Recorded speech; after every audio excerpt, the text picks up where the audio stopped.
to you Dr. James Kugel. I first met Dr. Kugel not in person but in books when I was privileged to be teaching at UWM and at Marquette. I used his books. And then I realized that this was the same person whose book had been by my bedside for about 15 years. I will tell you about that, that's right. Dr. Kugel was, he's married with 4 children, was educated at Yale, where he got his BA, at Harvard, and at City University of New York, where he earned his doctorate in 1977. He has been a lecturer and a professor at Harvard University, Yale, and is presently at Bar-Ilan. In addition to over 50 articles that he has listed, there are 11 books, many book reviews, and a tremendous sea of scholarly and intellectual interests. He has a Phi Beta Kappa and received a Fulbright Fellowship. But what you're going to find is far more than that. The book I had by my bedside was the best poems of the Bible, which I would read in the evening. I found it to be filled with not only something to pique my scholarly interest, but to touch my heart and to excite me as a human being, both spiritually and emotionally. And so we are in for a special treat tonight, and I turn the podium over to Dr. Kugel.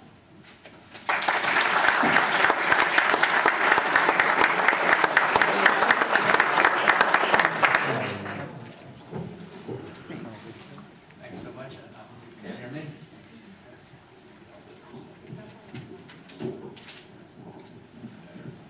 Better? It's a great pleasure to be here this evening, and especially at a time when Milwaukee is hosting this wonderful Dead Sea Scrolls exhibit.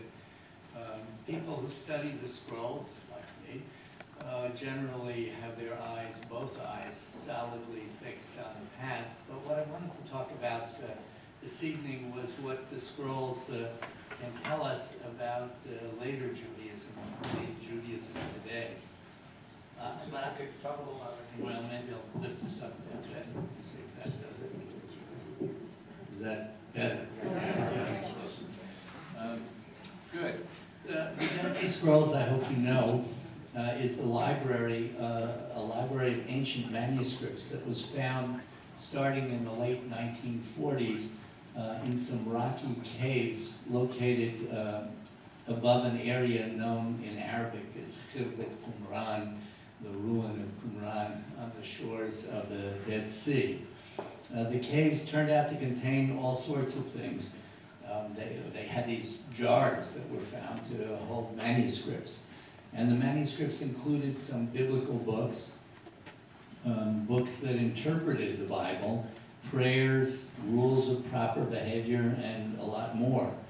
It's not absolutely clear, but I believe, and I think most Dead Sea Scrolls scholars believe, that the scrolls were principally, but not exclusively, the property of a group of Jews that lived in the site adjacent to the caves. It's not altogether that, by that I mean there were an awful lot of scrolls, probably more scrolls than were needed by a group of 70 or 80 Essenes that lived nearby.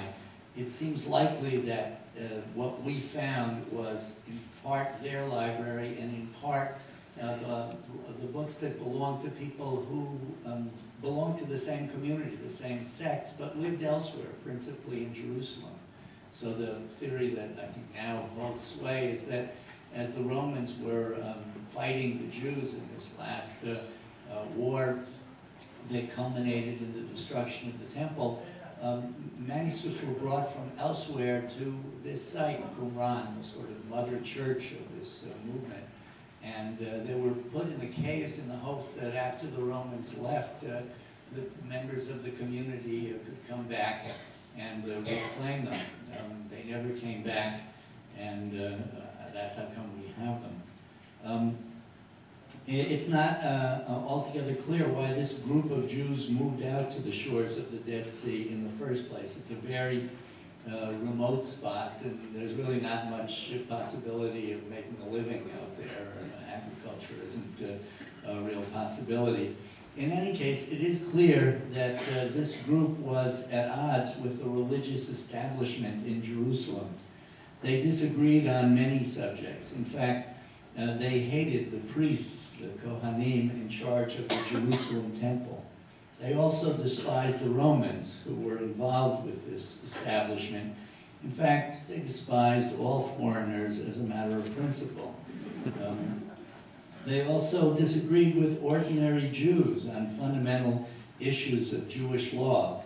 Some of these issues might seem to be trivial today. One of them was the calendar. They had a wonderful calendar, in my opinion, that was based very much on the sun, so that the Jewish holidays were never, as they endlessly are for us, either late or early. They always occurred at the same time of year. In fact, in their calendar, holidays always occurred on the same day of the week. So, you know,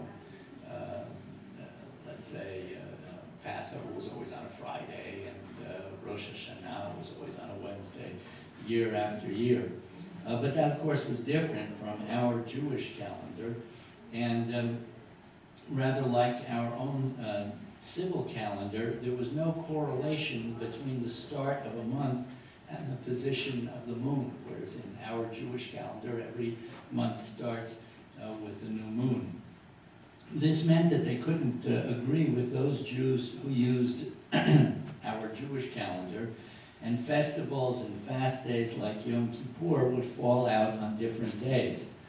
The Jews of Qumran thus felt that those other Jews were fasting and feasting on the wrong days.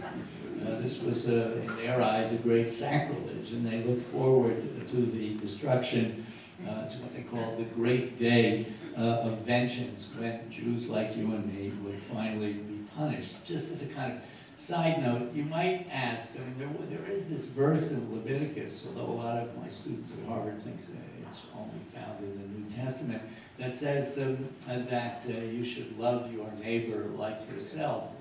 How could you have such a commandment? They took the commandments very, very seriously. How could this group hate other Jews if it says in the Torah that you're supposed to love them? Well, it's very simple. You just have to insert a few little mental dashes between the words, and you come up with, you shall love your neighbor like yourself. If he's not like you, you don't have to love him. In fact, you have to hate him. Today's Judaism contains some faint echoes of this calendrical dispute. But we really didn't understand these echoes until the scrolls were discovered. For example, there's a famous rabbinic comment on a certain verse in Exodus we didn't read too long ago in the yearly cycle, and that refers to this dispute. In that verse, Moses tells the Israelites, "This month shall be for you the first of the months."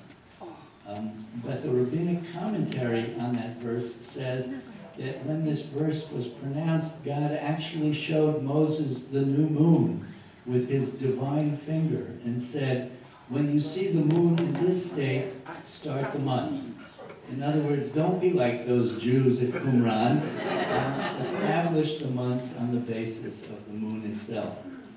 Well, this rabbinic text was written down no earlier than the 3rd century of the Common Era. Right? So that's at least 200 years after the destruction of the Qumran community.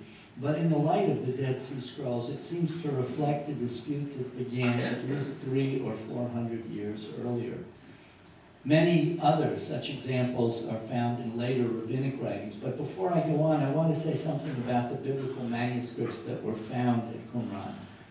They found a lot of biblical texts, really texts representing almost every book of the Bible, even when it was just a kind of little fragment. Mostly the texts are fragmentary, but some are rather complete, sufficient to tell us a great deal about the shape of these early, one might say, proto-biblical books in the closing centuries before the Common Era. Before the Dead Sea Scrolls were discovered, the oldest manuscripts of the Bible that we had in Hebrew came from a much later period, from the High Middle Ages, the 10th century or so. And this in itself is worthy of comment. As you know, Hebrew biblical manuscripts are written on parchment, and parchment deteriorates. Now, this means that old scrolls usually don't survive for very long. In fact, even before they physically fall apart, Jewish law requires that these old scrolls be retired, often buried like a person. Had the members of the sect left their papyrus and animal hide scrolls anywhere but in these caves along the shores of the Dead Sea, the text certainly would have been deteriorated long ago. I used to think the reason why they survived was because the Dead Sea is absolutely the lowest and driest spot on the face of the earth. But lately I've been talking to some archaeologist friends, and they say really that helped. But the real reason is that they were stored in such a way that the temperature was and humidity was quite invariable. It's really those changes that tend to eat away, at least that's what modern scientists have discovered, eat away at the parchment. And the fact that they were in the shade, away from the sun, and kept at a constant temperature and humidity has allowed them uniquely to survive for 2,000 years. And so before the Dead Sea Scrolls, scholars were not even sure how late the latest parts of the Bible were. Certainly, they did not know how reliable were our medieval Hebrew Bibles. Did they accurately represent the text as it had been in the time of our rabbis, say?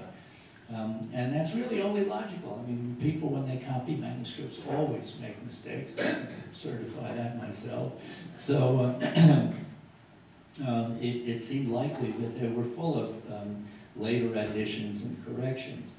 The Dead Sea Scrolls have produced two startling conclusions about the reliability of the traditional Hebrew text of the Bible. On the one hand, some of the texts that were found at Qumran were strikingly similar to the traditional Hebrew text handed down by Judaism, our traditional Hebrew text. So for Judaism today, this was certainly a comforting find. It really, now made it clear that our texts were at least faithful to one tradition. But there were other texts. I mean, I guess the best way to think of this is that the Bible existed in different editions.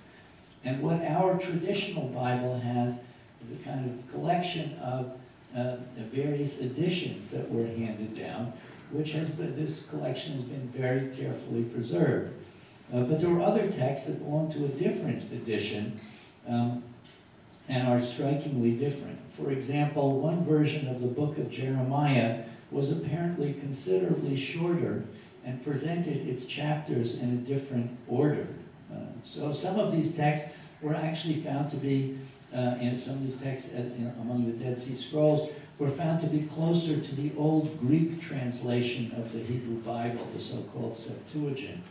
And this kind of confirmed a hypothesis that had begun to be entertained 50 or 100 years earlier, that the Greek translators who translated the Bible from Hebrew into Greek weren't sloppy, but they had a different original edition of the Hebrew of Jeremiah and other texts in front of them.